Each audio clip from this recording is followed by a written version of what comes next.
ನೋಡಿ, ನಾನು ಇದನ್ನ ಮಾಧ್ಯಮದಲ್ಲೇ ಕೇಳಪಟ್ಟೆ. ಅನೇಕ ಜನ ನನಗೆ ದೂರವಾಣಿ ಕರೆ ಮಾಡಿ ಆ ಘಟನೆ ನಡೆದ ದಿವಸನೇ ನನಗೆ ಗೊತ್ತಾಗಿದೆ. ಇದು ಯಾಕೆ ನಡೀತೈತಿ ಆಗುತ್ತೆ ಅನ್ನೋದು ನಮಗೆ ಪೂರ್ಣ ಗೊತ್ತಿತ್ತು.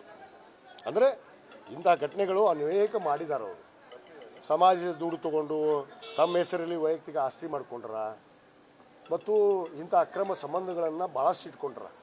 ಅದು ಒಂದಲ್ಲ ಎರಡಲ್ಲ, ನಾನು ಹೇಳಕ್ಕೆ ಹೋದರೆ ನಮ್ಗೆ ಗೊತ್ತಿದ್ದೆ. ನಮ್ಮ ಸ್ವಚ್ಛವಾದ ಪೀಠ, ನಮ್ಮ ಕೂಡಲ ಸಂಗಮ ಒಂದು ಪವಿತ್ರವಾದ ಅಣ್ಣ ಬಸವಣ್ಣನವರ ಐಕ್ಯ ಸ್ಥಳ. ಆ ಒಂದು ಪವಿತ್ರ ಕ್ಷೇತ್ರ ನಾನು ಅಪವಿತ್ರ ಆಗಬಾರ್ದು ಅನ್ನೋದು ಮಾತನ್ನು ಕೂಡ ನಿಮ್ಮ ಮಾಧ್ಯಮಕ್ಕೆ ಹೇಳಿದ್ದೆ. ನಾನು ಆ ಅಪವಿತ್ರ ಮಾಡುವಂಥ ಶಕ್ತಿಗಳು ಬಂದು ಅಲ್ಲಿ ಕೂಡಬಾರ್ದು. ಆ ಒಂದು ವಿಚಾರದಲ್ಲೇ ನಮ್ಮ ಸಮುದಾಯದ ಅನೇಕ ಹಿರಿಯ ಮುಖಂಡರು ಅವ್ರ ಗಮನಕ್ಕೆ ಸೂಕ್ಷ್ಮವಾಗಿ ಇವತ್ತು ಬಂದಂಥ ಸಂದರ್ಭದಲ್ಲಿ ಇದನ್ನು ಚರ್ಚೆ ಮಾಡಿ ನಾವು ನಿರ್ಧಾರವನ್ನು ಕೈಗೊಳ್ಳಬೇಕಾಯಿತು. ನಾವು ತೆಗೆದುಕೊಂಡಿದ್ದೀವಿ.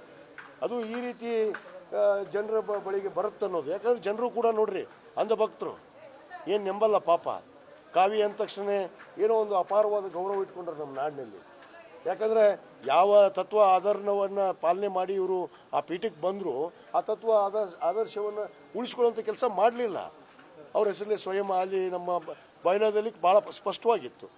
ಏನು ಲಿಂಗಾಯತ ಪಂಚಮಸಾಲಿ ಸಮಾಜ ಟ್ರಸ್ಟಿನ ಬಯಲಾದಲ್ಲಿ ಇವ್ರನ್ನ ಗುರುಗಳನ್ನಾಗಿ ಮಾಡುವಂಥ ಸಂದರ್ಭದಲ್ಲಿ ಸ್ಪಷ್ಟವಾಗಿ ನಾವು ಇಂಥ ಎಲ್ಲ ಕಂಡೀಷನ್ಸನ್ನು ಹಾಕಿದ್ವಿ. ಆ ಕಂಡೀಷನ್ ಒಂದೊಂದೇ ಉಲ್ಲಂಘನೆ ಮಾಡ್ಯಾರ. ಇದು ಇವತ್ತಲ್ಲ, 2017ರಿಂದ ಇದು ನಡೆದೈತಿ. ಅದು ನಡೆದಂಥದ್ದನ್ನು ನಮ್ಮ ಹಿರಿಯರು ಸೂಕ್ಷ್ಮವಾಗಿ ನಮ್ಮ ಮರ್ಯಾದೆ ನಾವೇ ಯಾಕೆ ತಕ್ಕೊಳ್ಳೋಣ, ನಮ್ಮ ಮರ್ಯಾದೆ ನಾವೇ ಯಾಕೆ ಬಯಲಿಗೆ ಹಾಕ್ಕೊಳ್ಳೋಣ ಅನ್ನೋ ಮಾತನ್ನು ನಾವು ಸೂಕ್ಷ್ಮವಾಗಿ ಅವ್ರನ್ನ ನಾವು ಉಚ್ಚಾಟನೆ ಮಾಡಿದ್ವಿ. ಈ ಕರ್ಕೊಂಡ್ರಲ್ಲ, ಎತ್ಕೊಂಡ್ರಲ್ಲ mister Basanagouda Patil Yatnal, mister C Patil, mister Arvind Bellad ಮತ್ತು ಅನೇಕ ನಾಯಕರಾದ ಒಂದಿಷ್ಟು ಜನ, ಅವರೆಲ್ಲ ಉತ್ತರ ಕೊಡಲಿ. ಅವ್ರಿಗೆ ಸಪ್ರೇಟ್ ಪೀಠ ಮಾಡ್ತೀವಿ, ಅವರಿಗೆ ಮಠ ಕಟ್ತೀವಿ, ಅವ್ರಿಗೆ ಸಂಸ್ಥಾ ಕಟ್ತೀವಿ ಅಂತ ಹೇಳಿದ್ರಲ್ಲ, ಕಟ್ಕೊಳ್ಳಿಲ್ಲ, ಮಾಡಲಿ, ನಮಗೇನು ಬೇಡ, ನಮ್ಮದೇನಿಗೆ ಸಂಬಂಧನೇ ಇಲ್ಲ. ಅದು ನಾವು ಸಂಬಂಧ ತೊಳ್ಕೊಂಬಿಟ್ಟಿವಿ. ಅವರ ವಿಚಾರ ಆಚಾರಗಳನ್ನು ನಾವು ತಿಳ್ಕೊಂಡೇ ಈ ಕೆಲಸವನ್ನು ಮಾಡಿದ್ವಿ. ಅದು ಇವತ್ತು ಅನ್ಯಾಯ ಆದವರು ನ್ಯಾಯವನ್ನು ಕೇಳುವಂಥದ್ದು ಸಹಜ. ನ್ಯಾಯ ಸಂವಿಧಾನಾತ್ಮಕವಾಗಿ ಎಲ್ಲರಿಗೂ ನ್ಯಾಯ ಇದೆ. ಯಾರ್ಯಾರು ದೂರ ಸಲ್ಲಿಸಿದಾರ, ಯಾವಾಗ ಸಲ್ಲಿಸಿದ್ರು, ಇವರು ಕೋರ್ಟಿಗೆ ಹೋಗಿ ಯಾಕೆ ಸ್ಟೇ ತೊಗೊಂಬಂದರು, ಯಾಕೆ ತೊಗೊಂಬರ್ತಾರ? ನೀವು ಸ್ವಚ್ಛ ಇದ್ದರೆ, ನಾನು ಚಾರಿತ್ರ್ಯ ನನ್ನ ವೈಯಕ್ತಿಕ ನನ್ನ ಚಾರಿತ್ರ್ಯ ಕರೆಕ್ಟ್ ಇದ್ದಾಗ ನಾನು ಯಾಕೆ ಕೋರ್ಟಿಗೆ ಹೋಗಿ ಸ್ಟೇ ತೊಗೊಂಬರ್ಬೇಕು? ಯಾಕೆ ತೊಗೊಂಬಂದ್ರು ಸ್ಟೇ? ಇದನ್ನು ಜನರಿಗೆ ಉತ್ತರ ಕೊಡಬೇಕಾಗತ್ತೆ. ಅವ್ರ ನಾಯಕರು ಅವರು ಸ್ವಾಮೀಜಿ ಅಂತ ಒಪ್ಕೊಂಡು ಎತ್ಕೊಂಡು ಹೊಂಟ್ರಲ್ಲ ಪೀಠ ಮಾಡೋದಕ್ಕೆ, ಅವ್ರು ಉತ್ತರ ಕೊಡಲಿ. ಈಗ ನೋಡಿ, ನಾನು ಇದನ್ನು ಮಾಧ್ಯಮದಲ್ಲೇ ಕೇಳಪಟ್ಟೆ. ಅನೇಕ ಜನ ನನಗೆ ದೂರವಾಣಿ ಕರೆ ಮಾಡಿ ಆ ಘಟನೆ ನಡೆದ ದಿವಸನೇ ನನಗೆ ಗೊತ್ತಾಗಿದೆ. ಇದು ಯಾಕೆ ನಡೀತೈತಿ ಆಗುತ್ತೆ ಅನ್ನೋದು ನಮಗೆ ಪೂರ್ಣ ಗೊತ್ತಿತ್ತು. ಅಂದರೆ ಇಂಥ ಘಟನೆಗಳು ಅನೇಕ ಮಾಡಿದಾರೆ. ಅವರು ಸಮಾಜದ ದುಡ್ಡು ತಗೊಂಡು ತಮ್ಮ ಹೆಸರಲ್ಲಿ ವೈಯಕ್ತಿಕ ಆಸ್ತಿ ಮಾಡ್ಕೊಂಡ್ರ ಮತ್ತು ಇಂಥ ಅಕ್ರಮ ಸಂಬಂಧಗಳನ್ನು ಭಾಳಷ್ಟು ಇಟ್ಕೊಂಡ್ರ. ಅದು ಒಂದಲ್ಲ ಎರಡಲ್ಲ, ನಾನು ಹೇಳಕ್ಕೆ ಹೋದರೆ ನಮ್ಗೆ ಗೊತ್ತಿದ್ದೆ.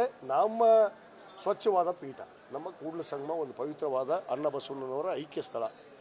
ಆ ಒಂದು ಪವಿತ್ರ ಕ್ಷೇತ್ರ ನಾನು ಅಪವಿತ್ರ ಆಗಬಾರ್ದು ಅನ್ನೋದು ಮಾತನ್ನು ಕೂಡ ನಿಮ್ಮ ಮಾಧ್ಯಮಕ್ಕೆ ಹೇಳಿದ್ದೆ. ನಾನು ಆ ಅಪವಿತ್ರ ಮಾಡುವಂಥ ಶಕ್ತಿಗಳು ಬಂದು ಅಲ್ಲಿ ಕೂಡಬಾರ್ದು. ಆ ಒಂದು ವಿಚಾರದಲ್ಲೇ ನಮ್ಮ ಸಮುದಾಯದ ಅನೇಕ ಹಿರಿಯ ಮುಖಂಡರು ಅವ್ರ ಗಮನಕ್ಕೆ ಸೂಕ್ಷ್ಮವಾಗಿ ಇವತ್ತು ಬಂದಂಥ ಸಂದರ್ಭದಲ್ಲಿ ಇದನ್ನು ಚರ್ಚೆ ಮಾಡಿ ನಾವು ನಿರ್ಧಾರವನ್ನು ಕೈಗೊಳ್ಳಬೇಕಾಯಿತು. ನಾವು ತೆಗೆದುಕೊಂಡಿದ್ದೀವಿ. ಅದು ಈ ರೀತಿ ಜನರ ಬಳಿಗೆ ಬರುತ್ತೆ ಅನ್ನೋದು. ಯಾಕಂದರೆ ಜನರು ಕೂಡ ನೋಡ್ರಿ, ಅಂಧಭಕ್ತರು ಏನು ನೆಂಬಲ್ಲ ಪಾಪ. ಕಾವಿ ಅಂದ ತಕ್ಷಣ ಏನೋ ಒಂದು ಅಪಾರವಾದ ಗೌರವ ಇಟ್ಕೊಂಡ್ರೆ ನಮ್ಮ ನಾಡಿನಲ್ಲಿ. ಯಾಕಂದರೆ ಯಾವ ತತ್ವ ಆದರ್ಶವನ್ನು ಪಾಲನೆ ಮಾಡಿ ಇವರು ಆ ಪೀಠಕ್ಕೆ ಬಂದರೂ ಆ ತತ್ವ ಆದರ್ಶವನ್ನು ಉಳಿಸ್ಕೊಳ್ಳುವಂಥ ಕೆಲಸ ಮಾಡಲಿಲ್ಲ. ಅವ್ರ ಹೆಸರಲ್ಲಿ ಸ್ವಯಂ ಅಲ್ಲಿ ನಮ್ಮ ಬಯಲಾದಲ್ಲಿ ಭಾಳ ಸ್ಪಷ್ಟವಾಗಿತ್ತು. ಏನು ಲಿಂಗಾಯತ ಪಂಚಮಸಾಲಿ ಸಮಾಜ ಟ್ರಸ್ಟಿನ ಬಯಲಾದಲ್ಲಿ ಇವ್ರನ್ನ ಗುರುಗಳನ್ನಾಗಿ ಮಾಡುವಂಥ ಸಂದರ್ಭದಲ್ಲಿ ಸ್ಪಷ್ಟವಾಗಿ ನಾವು ಇಂಥ ಎಲ್ಲ ಕಂಡೀಷನ್ಸನ್ನು ಹಾಕಿದ್ವಿ. ಆ ಕಂಡೀಷನ್ ಒಂದೊಂದೇ ಉಲ್ಲಂಘನೆ ಮಾಡ್ಯಾರ. ಇದು ಇವತ್ತಲ್ಲ, 2017ರಿಂದ ಇದು ನಡೆದೈತಿ. ಅದು ನಡೆದಂಥದ್ದನ್ನು ನಮ್ಮ ಹಿರಿಯರು ಸೂಕ್ಷ್ಮವಾಗಿ ನಮ್ಮ ಮರ್ಯಾದೆ ನಾವೇ ಯಾಕೆ ತಕ್ಕೊಳ್ಳೋಣ, ನಮ್ಮ ಮರ್ಯಾದೆ ನಾವೇ ಯಾಕೆ ಬಯಲಿಗೆ ಹಾಕ್ಕೊಳ್ಳೋಣ ಅನ್ನೋ ಮಾತನ್ನು ನಾವು ಸೂಕ್ಷ್ಮವಾಗಿ ಅವ್ರನ್ನ ನಾವು ಉಚ್ಚಾಟನೆ ಮಾಡಿದ್ವಿ. ಈ ಕರ್ಕೊಂಡ್ರಲ್ಲ, ಎತ್ಕೊಂಡ್ರಲ್ಲ mister Basanagouda Patil Yatnal, mister C Patil, mister Arvind Bellad ಮತ್ತು ಅನೇಕ ನಾಯಕರಾದ ಒಂದಿಷ್ಟು ಜನ, ಅವರೆಲ್ಲ ಉತ್ತರ ಕೊಡಲಿ. ಅವ್ರಿಗೆ ಸಪ್ರೇಟ್ ಪೀಠ ಮಾಡ್ತೀವಿ, ಅವರಿಗೆ ಮಠ ಕಟ್ತೀವಿ, ಅವ್ರಿಗೆ ಸಂಸ್ಥಾ ಕಟ್ತೀವಿ ಅಂತ ಹೇಳಿದ್ರಲ್ಲ, ಕಟ್ಕೊಳ್ಳಿಲ್ಲ, ಮಾಡಲಿ, ನಮಗೇನು ಬೇಡ, ನಮ್ಮದೇನಿಗೆ ಸಂಬಂಧನೇ ಇಲ್ಲ. ಅದು ನಾವು ಸಂಬಂಧ ತೊಳ್ಕೊಂಬಿಟ್ಟಿವಿ. ಅವರ ವಿಚಾರ ಆಚಾರಗಳನ್ನು ನಾವು ತಿಳ್ಕೊಂಡೇ ಈ ಕೆಲಸವನ್ನು ಮಾಡಿದ್ವಿ. ಅದು ಇವತ್ತು ಅನ್ಯಾಯ ಆದವರು ನ್ಯಾಯವನ್ನು ಕೇಳುವಂಥದ್ದು ಸಹಜ. ನ್ಯಾಯ ಸಂವಿಧಾನಾತ್ಮಕವಾಗಿ ಎಲ್ಲರಿಗೂ ನ್ಯಾಯ ಇದೆ. ಯಾರ್ಯಾರು ದೂರ ಸಲ್ಲಿಸಿದಾರ, ಯಾವಾಗ ಸಲ್ಲಿಸಿದ್ರು, ಇವರು ಕೋರ್ಟಿಗೆ ಹೋಗಿ ಯಾಕೆ ಸ್ಟೇ ತೊಗೊಂಬಂದರು, ಯಾಕೆ ತೊಗೊಂಬರ್ತಾರ? ನೀವು ಸ್ವಚ್ಛ ಇದ್ದರೆ, ನಾನು ಚಾರಿತ್ರ್ಯ ನನ್ನ ವೈಯಕ್ತಿಕ ನನ್ನ ಚಾರಿತ್ರ್ಯ ಕರೆಕ್ಟ್ ಇದ್ದಾಗ ನಾನು ಯಾಕೆ ಕೋರ್ಟಿಗೆ ಹೋಗಿ ಸ್ಟೇ ತೊಗೊಂಬರ್ಬೇಕು? ಯಾಕೆ ತೊಗೊಂಬಂದ್ರಿ ಸ್ಟೇ? ಇದನ್ನು ಜನರಿಗೆ ಉತ್ತರ ಕೊಡಬೇಕಾಗತ್ತೆ. ಅವ್ರ ನಾಯಕರು ಅವರು ಸ್ವಾಮೀಜಿ ಅಂತ ಒಪ್ಕೊಂಡು ಎತ್ಕೊಂಡು ಹೊಂಟ್ರಲ್ಲ ಪೀಠ ಮಾಡೋದಕ್ಕೆ, ಅವ್ರು ಉತ್ತರ ಕೊಡಲಿ ಈಗ.